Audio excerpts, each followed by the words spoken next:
Dans Excel 2010, il existe différents moyens pour supprimer des éléments. Nous allons donc ici les découvrir dans cette vidéo formation.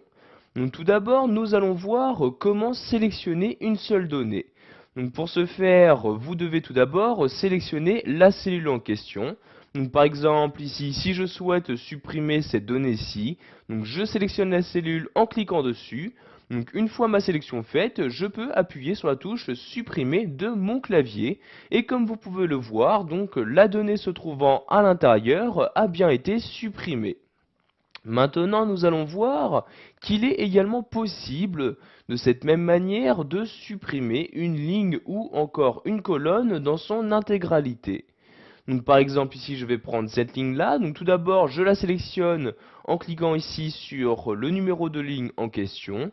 Donc une fois ma sélection faite, je fais ici un clic droit et voyez donc un menu apparaître.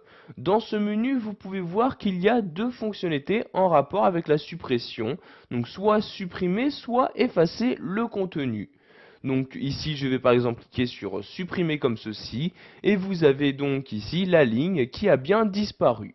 Maintenant ici, si je souhaite effacer le contenu de cette ligne-ci, donc je fais un clic droit sur le numéro de ligne en question, et je clique ici sur effacer le contenu. Donc comme vous pouvez le voir, la ligne en question n'a pas disparu, mais il s'agit juste des données se trouvant à l'intérieur qui ont été effacées. En revanche, donc vous voyez ici, si je fais un clic droit sur la ligne numéro 15 et je clique ici sur supprimer, vous pouvez voir que premièrement les données ont bien disparu, mais en même temps que la ligne. En effet, vous n'avez plus ici la ligne qui apparaît donc entre ces deux identifiants. Donc sachez qu'il s'agit exactement des mêmes manipulations pour les colonnes. Donc par exemple, si je souhaite ici supprimer cette colonne-ci, je fais un clic droit sur le numéro de colonne en question et je choisis donc soit supprimer, soit juste effacer le contenu. Donc par exemple ici je clique sur effacer le contenu et vous avez donc maintenant dans cette colonne-ci, donc toujours la colonne qui apparaît, mais cette colonne est maintenant vide.